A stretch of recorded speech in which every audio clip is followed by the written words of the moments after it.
Okay.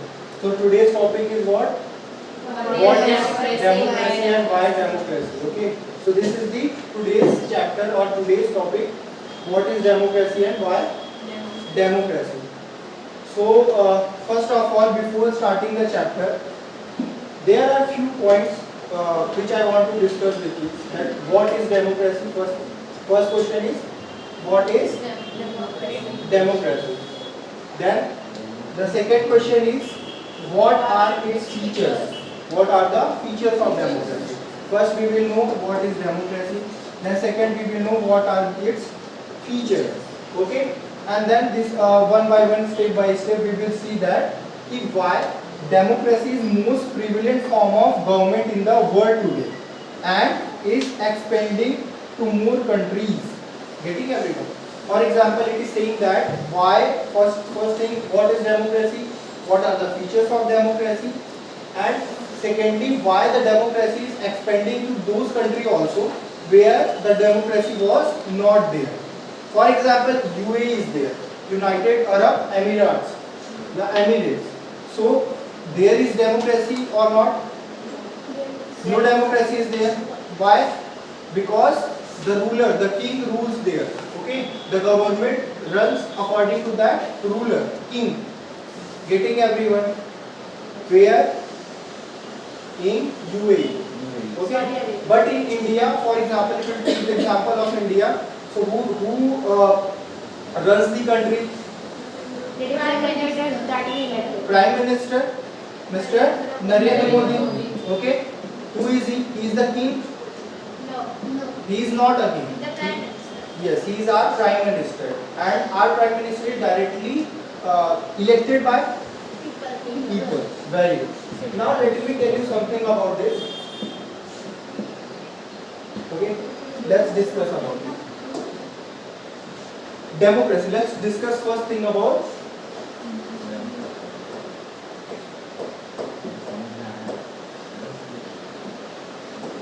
democracy. The word democracy means it is a form of government. It is a form of government which is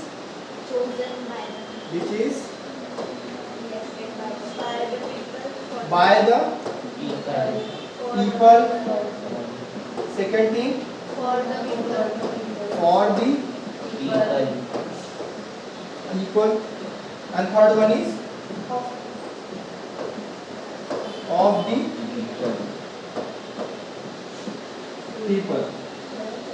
There is a famous there was a famous leader whose name is Abraham Lincoln. Okay, he was the American president, former American president. So his quote was that democracy is the form of government which is by the people, for the people and of the people. Hindi में अगर हम समझे इसको democracy को, तो हिंदी में इसको बोलते हैं लोकतंत्र. क्या बोलते हैं? लोकतंत्र. इसको हम हिंदी में क्या बोलते हैं? लोकतंत्र. ठीक है, डेमोक्रेसी इज कॉल्ड लोकतंत्र. अब देखो हिंदी में आपने देख लिया इसको. डेमोक्रेसी का मतलब होता है कि एक ऐसी गवर्नमेंट जिसको किसने बनाया है? लोगों ने, वहां की जनता ने बनाया है. जैसे नरेंद्र मोदी की गवर्नमेंट है. ठीक है, so that government is created by government. Created किसने क्रिएट किया है उसको? जनता ने किया है. ठीक है, तो पहली बात बाय द पीपल, मतलब जनता ने उसको क्या कर दिया?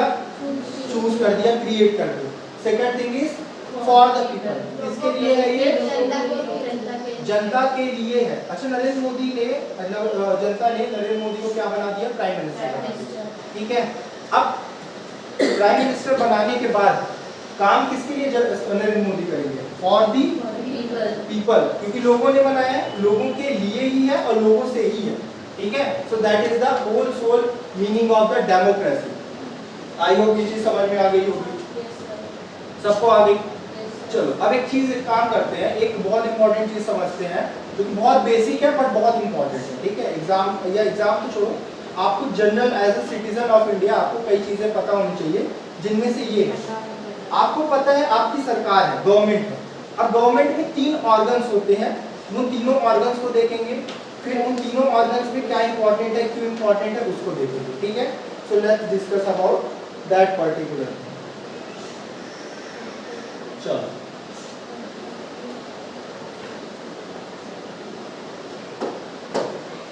Okay, organs of government. So government के कितने ऑर्गन्स हैं? 3 ऑर्गन्स है। How many organs are there? 3। तो पहला ऑर्गन है उसको हम बोलते हैं लेजिस्लेचर। सेकंड को हम क्या बोलते हैं?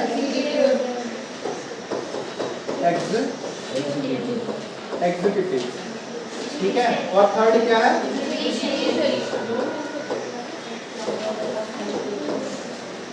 Judiciary. These three are what? These three are the organs of government। ये तीनों क्या है? गवर्नमेंट के क्या है? ऑर्गन्स है। First one is legislature, second one is executive and third one is judiciary. अब हम एक एक करके इनके फंक्शंस देखेंगे कि ठीक है जुडिशियरी का क्या काम है, ठीक है, एग्जीक्यूटिव, लेजिस्लेचर और जुडिशियरी, इन तीनों का काम क्या होता है, एक एक करके अभी हम इसको डिस्कस करेंगे, ठीक है। अब देखो पहला काम है legislature. What is that? Legislature, to make the law, ठीक है। लेजिस्लेचर का काम है टू लेजिस्लेट द लॉ और to make the law. Whose work is this?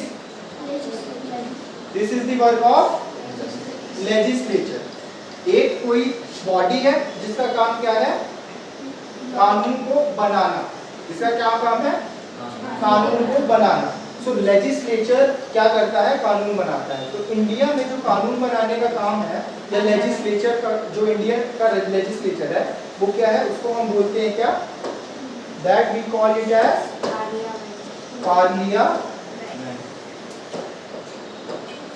Parliament, ठीक है।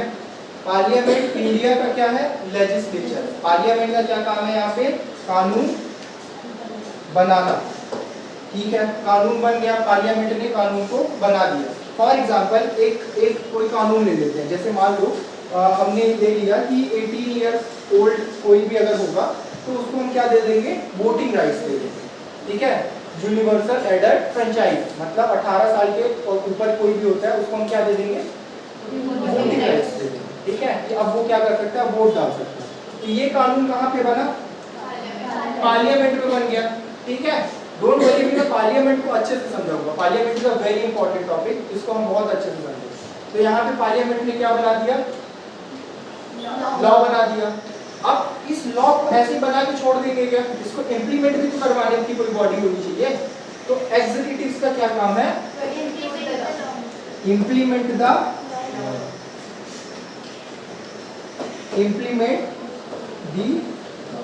लॉ, या इसी को हम बोल सकते हैं टू एग्जीक्यूट द लॉ।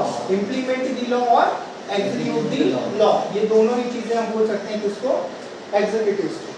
अब ये बताओ, चलो मैं आप लोगों से पूछता हूँ, ठीक है। जैसे मान लो हमने पार्लियामेंट, मैंने बता दिया आपको कि कानून बना दिया कि जितने भी 18 ईयर्स के ऊपर के लोग हैं उनका क्या काम है? उनको हमने वोटिंग राइट्स दे दिए। लेकिन अब इस चीज को इम्प्लीमेंट कौन करवाएगा? कौन एग्जीक्यूट करवाएगा? तो एग्जीक्यूट करवाने का काम होता है पूरी गवर्नमेंट का। जितने भी गवर्नमेंट के मेंबर्स हैं उन सब का काम है इसको क्या करना? इम्प्लीमेंट करवाना। ऑल गवर्नमेंट, पूरी ही गवर्नमेंट का काम है क्या करना? इस चीज को एग्जीक्यूट करवाना। अब ये बताओ, प्रधानमंत्री पीएम गवर्नमेंट के पार्ट है कि नहीं है? पीएम के जो कैबिनेट मिनिस्टर है, जो काउंसिल ऑफ मिनिस्टर है, वो सरकार के पार्ट है कि नहीं है? गवर्नमेंट के पार्ट है। जितने भी गवर्नमेंट एम्प्लॉयज हैं वो गवर्नमेंट के पार्ट है कि नहीं है? तो यहाँ पे हम लिख सकते हैं PM and council of minister, PM and council of minister, ठीक है। प्लस ऑल गवर्नमेंट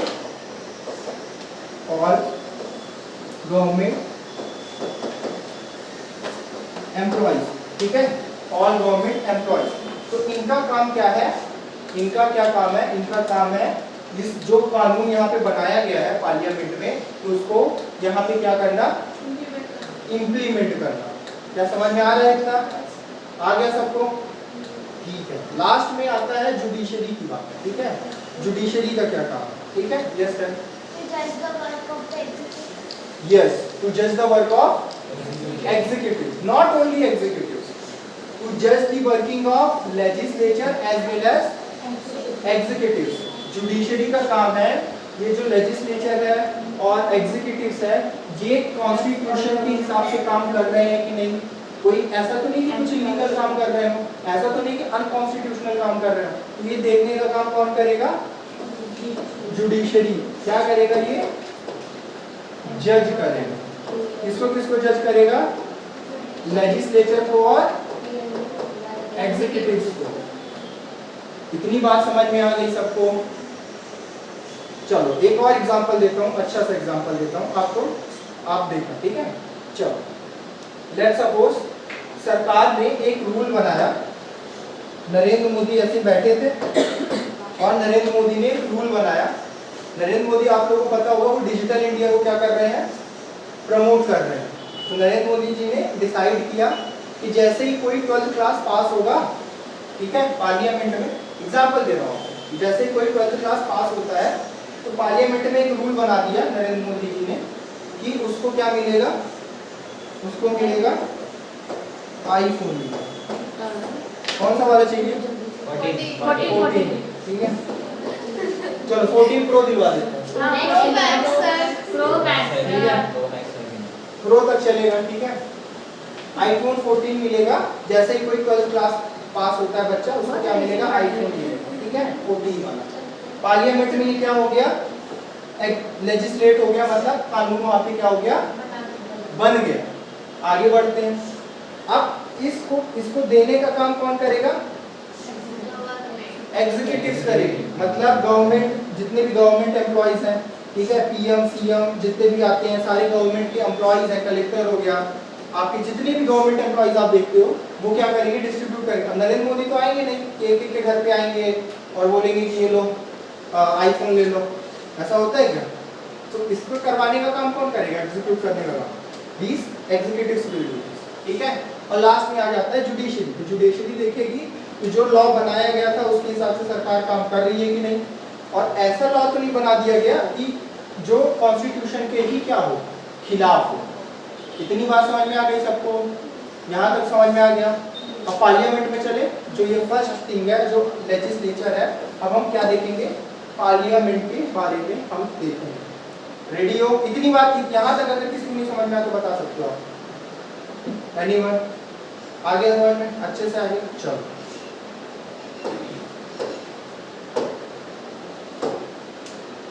ठीक है। अब हम देखेंगे पार्लियामेंट के बारे में। इसके बारे में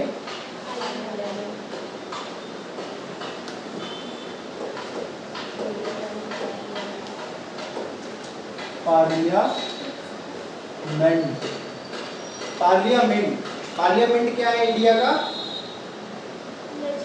लेजिस्लेचर। अभी बताया ना, पार्लियामेंट इज व्हाट? लेजिस्लेचर। अब आपने सुना होगा कि सर लेजिस्लेचर तो है, पार्लियामेंट कानून बनाता है, बट होता क्या है, वो रहता कौन है इस पार्लियामेंट के अंदर, कौन रहता है? तो अगर पार्लियामेंट की बात करें तो 3 मेंबर्स होते हैं या 3 पार्ट होते हैं पार्लियामेंट के। 3 parts are there, yes, Rajya Sabha, ठीक है। 3 parts are president, Lok Sabha and Rajya Sabha. बहुत लोगों को ये रहता है, बहुत लोग ये बोल देते हैं कि सर लोकसभा और राज्यसभा। अगर पार्लियामेंट उनसे पूछो तो क्या बोल देंगे? लोकसभा और राज्यसभा। वो प्रेसिडेंट को इंक्लूड ही नहीं करते, but president is a very much integral part of parliament. चलो इसको देखते हैं, ठीक है, इसको अच्छे से देखते हैं यहाँ पर।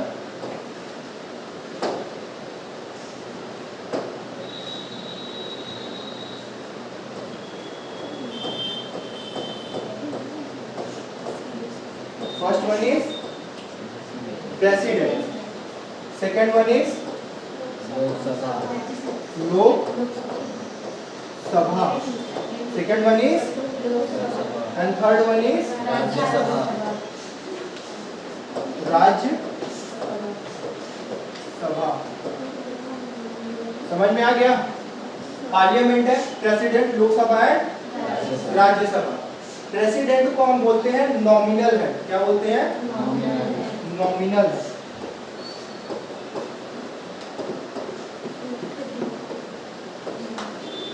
कोई बता सकता है कि प्रेसिडेंट को नॉमिनल हेड क्यों बोला जाता है? देखो दो तरह के हेड होते हैं, ठीक है? दो तरह के होते हैं हेड हमारे कंट्री में। दो तरह के हेड हैं। पहला है नॉमिनल हेड, नॉमिनल हेड, और दूसरा है रियल हेड, रियल हेड। देखो इंडिया का जो प्रेसिडेंट होता है उसको हम बोलते हैं और रियल हेड किसको बोलते हैं? पीएम को, ठीक है? Prime minister of India. इसका रीजन क्या है एक बार सुन लो। इसका रीजन ये है कि जो नॉमिनल हेड होता है वो सिर्फ नाम मात्र का हेड होता है। नॉमिनल हेड जो होता है वो सिर्फ नाम मात्र का हेड होता है, बस उसके साइन लगते हैं। और मेन पावर किसके हाथ में होती है? रियल हेड के हाथ में होती है। तो इंडिया में देखो दो तरह की गवर्नमेंट पाई जाती है। एक प्रेसिडेंशियल फॉर्म ऑफ गवर्नमेंट होती है और एक होती है parliamentary form of government. So presidential form of government जो होती है उसका जो हेड होता है वो कौन होता है? प्रेसिडेंट होता है। और पार्लियामेंट्री फॉर्म ऑफ गवर्नमेंट का हेड कौन होगा? पीएम होगा। सो इंडिया में प्रेसिडेंशियल फॉर्म ऑफ गवर्नमेंट है कि parliamentary? Parliamentary form of government है ना। क्यों है parliamentary form of government? Head कौन है? पीएम है। बट अगर आप यूएसए जाओगे तो that is presidential form of government, क्योंकि वहां पे क्या है? प्रेसिडेंट हेड होता है। रियल हेड कौन होता है? प्रेसिडेंट होता है। अगर आप चाइना जाओगे, चाइना का प्रेसिडेंट कौन है? शी जिनपिंग, ठीक है? और अगर आप जाओगे नॉर्थ कोरिया, ठीक है? किम जोंग उन, ठीक है? देखो कैसे स्माइल कर रहा है, किम जोंग उन का नाम सुना था, हमको पता है ना इसलिए। चलो अब आ जाते हैं अपन प्रेसिडेंट। तो president is nominal head, start है नॉर्मल हेड हो गया। अब आ जाते हैं लोकसभा, ठीक है? आपको सेम इसी तरह से फ्लो चार्ट बनाना है, ठीक है? यस, बना लिया। लोकसभा में आ जाते हैं। लोकसभा में अपन क्या करेंगे, देखेंगे कि लोकसभा को और क्या बोला जाता है? एग्जैक्टली। तो इसका नाम क्या है? House of people. इसको बोलते हैं हाउस ऑफ पीपल, लोकसभा को। और राज्यसभा को क्या बोलते हैं? House of state. तो क्या बोलते हैं? House of state. अब आपको रीजन पता होगा कि लोकसभा को हाउस ऑफ पीपल बोलते हैं, राज्यसभा को बोलते हैं हाउस ऑफ स्टेट, ठीक है? इसका रीजन समझो आप लोग, ठीक है? अच्छे से समझना इसका रीजन, ठीक है? जो लोकसभा के मेंबर्स हैं, ठीक है, इनको भी क्या बोला जाएगा? एमपी। क्या बोला जाता है? एमपी। एमपी मतलब होता है member of parliament. Madhya Pradesh नहीं, एमपी मतलब मेंबर ऑफ पार्लियामेंट। तो एमपी जो लोकसभा का मेंबर होगा उसको भी क्या बोलेंगे हम?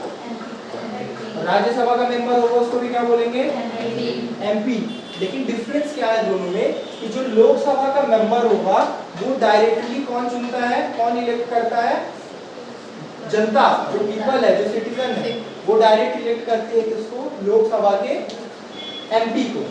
समझ में आ गया? लोकसभा के एमपी को कौन करती है इलेक्ट?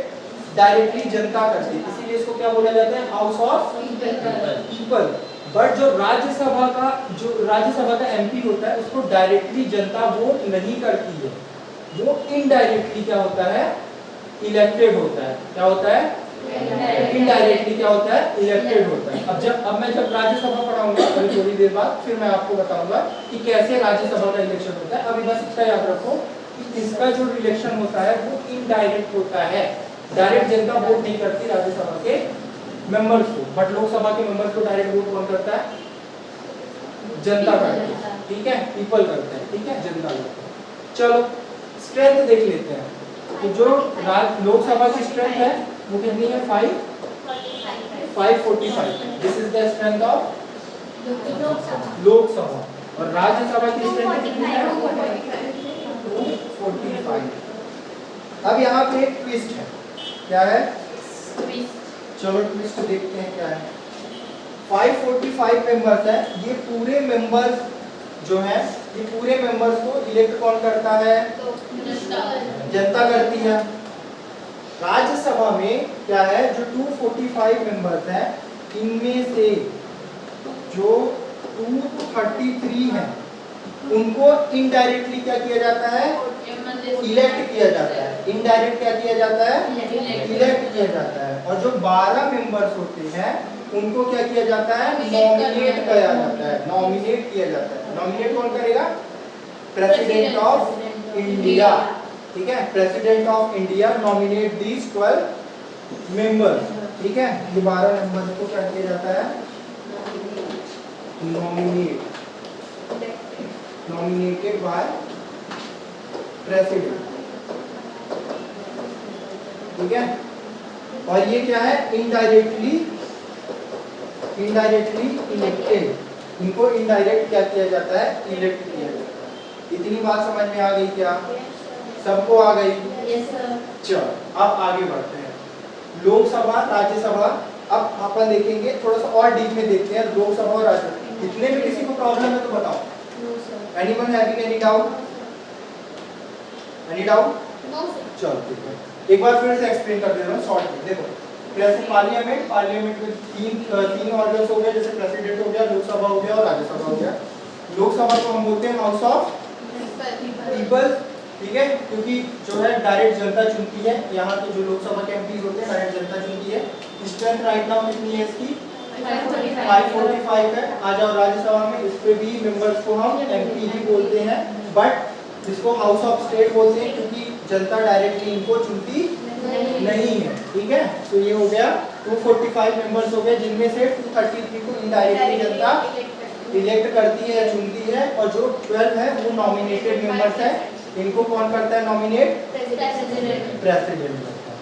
चलो अब आगे आ जाते हैं। अब हम पढ़ेंगे इसके बारे में लोकसभा, एक्सक्लूसिव हम लोकसभा के बारे में अच्छे से देखेंगे। ठीक है, लोकसभा अच्छे से देख लो एक बार। लोकसभा में मैंने आपको ऑलरेडी बताया कितने मेंबर्स होते हैं? 545 मेंबर्स होते हैं। इसमें लोकसभा। ठीक है, अब होता क्या है, देखो इंडिया है, इंडिया में पूरी इंडिया है। ठीक है, तो पूरी इंडिया को 545 कॉन्स्टिट्यूएंसी में हमने क्या किया है? डिवाइड कर दिया। पूरे इंडिया को हमने 545 कॉन्स्टिट्यूएंसी क्या कर दिया है? डिवाइड कर दिया। हर एक कॉन्स्टिट्यूएंसी में एक एमपी होगा। जैसे मान लो इस कॉन्स्टिट्यूएंसी की अगर हम बात करें, पर्टिकुलर अगर हम इस कॉन्स्टिट्यूएंसी की बात करें, इस वाली, तो यहाँ का एक एमपी होगा, यहाँ का अलग एमपी होगा। ठीक है, हर एक कॉन्स्टिट्यूएंसी का एक क्या होगा? एमपी होगा। That is called member of parliament होगा। ठीक है, इतनी बात समझ में आ जाती है। 545 मेंबर में से अगर किसी भी हाफ ऑफ द मेंबर जो है, किसी भी पार्टी को अगर 545 में से हाफ ऑफ द सीट मिलती है, इसका 50% से ज़्यादा, 50% से एक ज़्यादा, या हम कह सकते हैं इसको 51%। तो 545 का अगर आप 51% निकालोगे तो ये बनेगा कितना? 273 के लगभग। काउंट करो, करके देखो एक बार। ठीक है, 275 के 73 के अप्रॉक्स पड़ेगा। ठीक है, तो अब इतनी सीट्स चाहिए किसी भी सरकार को क्या करने के लिए? सरकार बनाने के लिए। ठीक है, फॉर एग्जांपल बीजेपी, अगर बीजेपी, कांग्रेस और डिफरेंट पार्टीज क्या करती हैं? चुनाव में खड़े होते हैं। ठीक है, अच्छे से एक बार समझो, अगर ये चीज नहीं समझ में आएगी तो फिर बाद में भी इशू होगा। ठीक है, ये चैप्टर ही पूरा इस पे बेस्ड है। जैसे मान लो ये अगर 545 टोटल सीट्स हैं, सारी सीट्स में सारी पार्टी अपने अपने कैंडिडेट्स को क्या करेंगी? उतारेंगी। जैसे मान लो इस कॉन्स्टिट्यूएंसी में भी उतारा जाएगा, इस पे भी, हर एक कॉन्स्टिट्यूशन में बीजेपी का भी उतरेगा और कांग्रेस का भी उतरेगा, ठीक है। अब अगर मान लो 545 सीट्स में से आउट ऑफ 273 सीट्स आ जाती हैं किसी भी एक पर्टिकुलर पार्टी की, तो उसकी क्या बन जाएगी, गवर्नमेंट बन जाएगी। उसकी क्या बन जाएगी, गवर्नमेंट बन जाएगी। इसीलिए हमेशा ऑड नंबर लिया जाता है ताकि ऐसा ना हो जाए कि इक्वल हो जाए। मान लो अगर 544 सीट्स होती और इसको अगर हम 2 से डिवाइड करते तो कितना होता, 2 जा 7 2। मान लो 272 एक के होते और बीजेपी के भी इतने होते और कांग्रेस के भी इतने होते, अब किसकी बनती पार्टी सरकार। इसीलिए हमने क्या किया है, ऑड नंबर लिया है, ठीक है। एक तो ज्यादा रहेगा ही, चाहे इधर का ज्यादा रहे चाहे उधर का ज्यादा रहे। समझ में आ गया ये कॉन्सेप्ट, आ गया। अब देखो जैसे हर एक कॉन्स्टिट्यूएंसी में एक क्या होगा, एमपी होगा। समझ में आ गया ये चीज, हर एक एमपी की एक कॉन्स्टिट्यूएंसी होगी, उसी के अंदर वो सांसद रहेगा और उसी कॉन्स्टिट्यूएंसी के जो लोग रहेंगे उसको क्या करेंगे, वोट करेंगे। उसको वोट देने का काम कौन करेंगे, उसी कॉन्स्टिट्यूएंसी से। ऐसा नहीं इधर कैंडिडेट खड़ा है और यहाँ का कॉन्स्टिट्यूएंसी वाला जाके उसको क्या कर रहा है, वोट कर रहा है, ऐसा नहीं होगा, ठीक है। यहाँ का एमपी है तो यहीं की कॉन्स्टिट्यूएंसी का जो बंदा होगा वो क्या करेगा, वोट करेगा। वोटर आईडी वहीं का होना चाहिए। समझ में आ गया। चलो अब आगे बढ़ते हैं। मैंने तुम्हें बताया कि जो कॉन्स्टिट्यूएंसी है वो हर एक एमपी की फिक्स्ड है। इस तरह इंडिया में कितनी कॉन्स्टिट्यूएंसी है, 545। अब आगे आ जाओ, एक कॉन्स्टिट्यूएंसी के अंदर कई और कॉन्स्टिट्यूएंसी होती है, ठीक है। एक कॉन्स्टिट्यूएंसी के अंदर और भी कई कॉन्स्टिट्यूएंसी होती है, ठीक है। अब बोलोगे सर ये क्या बता रहे हो आप, अभी तो आपने बताया कि एक कॉन्स्टिट्यूएंसी हो गई, उस एक कॉन्स्टिट्यूएंसी में एक क्या हो गया, एमपी हो गया। अब आप बोल रहे हो कि सर उसी सेम कॉन्स्टिट्यूएंसी के अंदर भी कॉन्स्टिट्यूएंसी होती है, तो मैं बोलूँगा हाँ होती है। अब बोलोगे वो कैसे और उसमें कौन रहेगा, तो देखो जब बड़ी एरिया है, ठीक है, जैसे एक इंदौर मान लो, फॉर एग्जाम्पल एक इंदौर मान लो, ठीक है। इंदौर मान लो, इंदौर को एक पूरी कॉन्स्टिट्यूएंसी मान लो, किसकी, इंदौर है अपना, इंदौर है। इस इंदौर को एक कॉन्स्टिट्यूएंसी मान लो, जैसे मान लो ये एक कॉन्स्टिट्यूएंसी है, ठीक है, इंदौर की कॉन्स्टिट्यूएंसी है। अब इसमें मान लो इसके अंदर भी बहुत सारी क्या है, कॉन्स्टिट्यूएंसी है। पूरी इंदौर कॉन्स्टिट्यूएंसी थी, इसका एक एमपी होगा। अब इस इंदौर कॉन्स्टिट्यूएंसी के अंदर जो छोटे छोटे कॉन्स्टिट्यूएंसी होंगे उसके अंदर कौन रहेगा, एमएलएज होंगे, member of state legislative assembly, member of state legislative assembly. उनको हिंदी में क्या बोलते हैं, विधायक, ठीक है। चाचा विधायक है तुम्हारे, है ना, वो यही वाला है, ठीक है। विधायक को हम क्या बोलते हैं, MLA, that is member of legislative assembly. तो हम कह सकते हैं कि एक एमपी के अंदर बहुत सारे क्या आएंगे, उसके अंडर में बहुत सारे क्या आएंगे, एमएलएस आएंगे। एमएलएस आएंगे ना, ये सारे क्या है, एमएलएस की कॉन्स्टिट्यूएंसी है, ठीक है। तो एक बड़ा सा क्या हो गया, एमपी की कॉन्स्टिट्यूएंसी हो गई। उस एक एमपी की कॉन्स्टिट्यूएंसी के अंदर बहुत सारे क्या हो गए, छोटे छोटे एमएलए की कॉन्स्टिट्यूएंसी हो गई। समझ में आ गया बात, इतनी बात समझ में आई। अब देखो जो एमपी होता है, मेंबर ऑफ पार्लियामेंट, उसका नाम क्या है, मेंबर ऑफ, वो भोपाल में बैठेगा कि दिल्ली में बैठेगा, भोपाल में बैठेगा, मेंबर ऑफ पार्लियामेंट है, दिल्ली में बैठेगा। वेरी गुड, यही होता है, सोते रहोगे ना आप तो ऐसे ही होगा, ठीक है। थोड़ा सा जगो, कॉफी मंगाओ, चलो। तो मेंबर ऑफ पार्लियामेंट कहाँ बैठेगा, दिल्ली में बैठेगा, ठीक है। और एमएलए कहाँ बैठेगा, भोपाल में, जिसको बोलते हैं स्टेट लेजिस्लेटिव असेंबली। तो सेंटर का लेजिस्लेचर क्या हो गया, पार्लियामेंट, ये पढ़ाया ना। सेंटर का लेजिस्लेचर क्या है, पार्लियामेंट। और स्टेट का लेजिस्लेचर क्या है, स्टेट लेजिस्लेटिव असेंबली, जिसको बोलते हैं विधानसभा। लेजिस्लेचर बताया ना, लेजिस्लेचर मतलब जहाँ पे क्या बनाया जाता है, लॉ बनाया जाता है। और थोड़ा दिमाग में आया, जो कि इंडिया का लेजिस्लेचर क्या है, पार्लियामेंट है। उसी तरह स्टेट में भी तो लेजिस्लेचर होगा, स्टेट में भी तो कानून बनाया जाएगा, उसको हम क्या बोलते हैं, विधानसभा या कि state legislative assembly. I hope कितनी चीजें आपको समझ में आ गई। आ गया कंफर्म? समझ में आ गया कंफर्म? अगर नहीं आया तो आप लोग पूछ सकते हो अभी। आ गया? चलो अब राज्यसभा में देखते हैं, ठीक है। लास्ट बचा है राज्यसभा, ठीक है। आज के लिए लास्ट टॉपिक है राज्यसभा।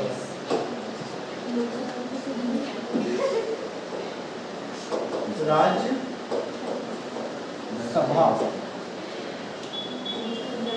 राज्यसभा क्या है? जैसे मैंने आपको बताया कि राज्यसभा के मेंबर्स डायरेक्टली इलेक्टेड होते हैं क्या? नहीं, इनडायरेक्टली इलेक्टेड होते हैं, ठीक है। जैसे ये मान लो इंडिया का मैप मान लो, ठीक है, इंडिया का मैप मान लो। तो राज्यसभा में लेट्स सपोज चाहे आप ले लो कोई भी एक पर्टिकुलर स्टेट ले लो, इधर का ले लो, ये वाला कोई स्टेट ले लो, एज्यूम कर लो राजस्थान ले लो, ठीक है, या गुजरात ले लो, जो भी लेना है, ठीक है। लेट्स सपोज गुजरात ले लो, ठीक है, गुजरात। अब थोड़ा सा एक बात, एक इसको थोड़ा सा अच्छे से समझना, थोड़ा सा ट्रिकी है, ठीक है। लेट्स सपोज गुजरात के अंदर कितने एमएलए हैं? लेट्स सपोज गुजरात के अंदर एमएलए हैं कितने? 40 सपोज, ठीक है, एग्जांपल ले लो। 40 क्या है टोटल एमएलए, ठीक है। मैंने बताया स्टेट के अंदर होते हैं कौन? एमएलए, और पूरी कंट्री के अंदर कौन होते हैं? एमपीज। बात समझ में आ रही है? थोड़ा थोड़ा आ रही है? क्या हो गया? नहीं समझ में आ रहा है? नहीं आया तो पूछ सकते हो आप, ठीक है। आप लोगों ने पैसे दिए, ठीक है, तो आप लोग पूछ सकते हो, फ्री में नहीं पढ़ा रहा हूं, it's your right, you can ask. चलो आ गया 40 मान के चलो। 40 क्या है गुजरात में एमएलए? कितने हैं एमएलए? 40।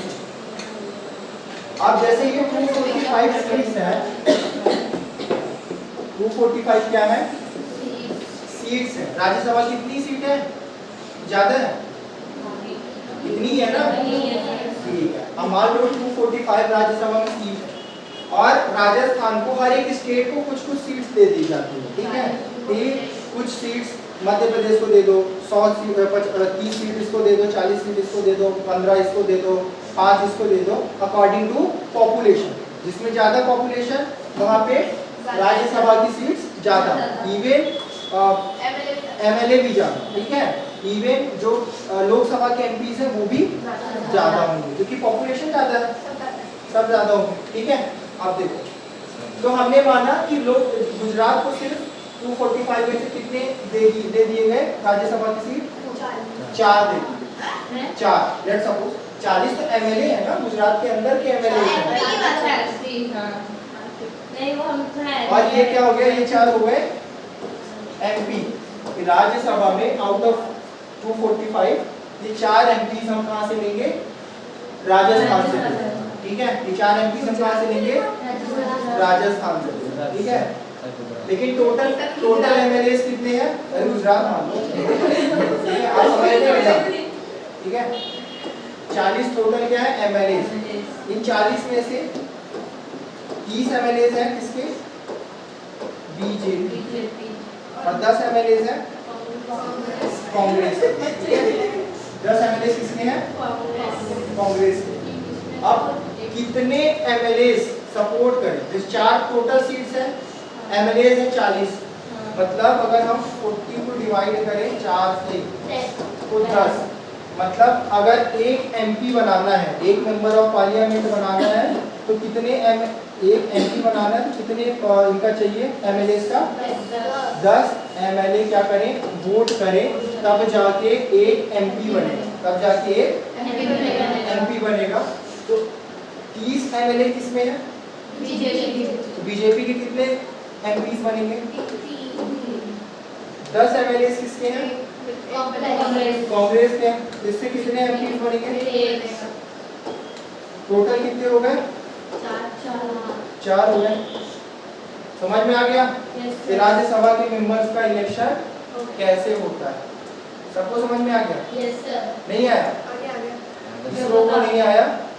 इस रो वाले क्या करना, कल थोड़ा नहा के आना, ठीक है, पूजा करके आना, खाना पीना बढ़िया खा के आना, कल इस टॉपिक को फिर राज्यसभा वाला फिर से समझाना, ठीक है। चलो आज थोड़ा बहुत इंटरेस्टिंग नया चीज सीखने को मिला कि नहीं मिला? Yes sir. चलो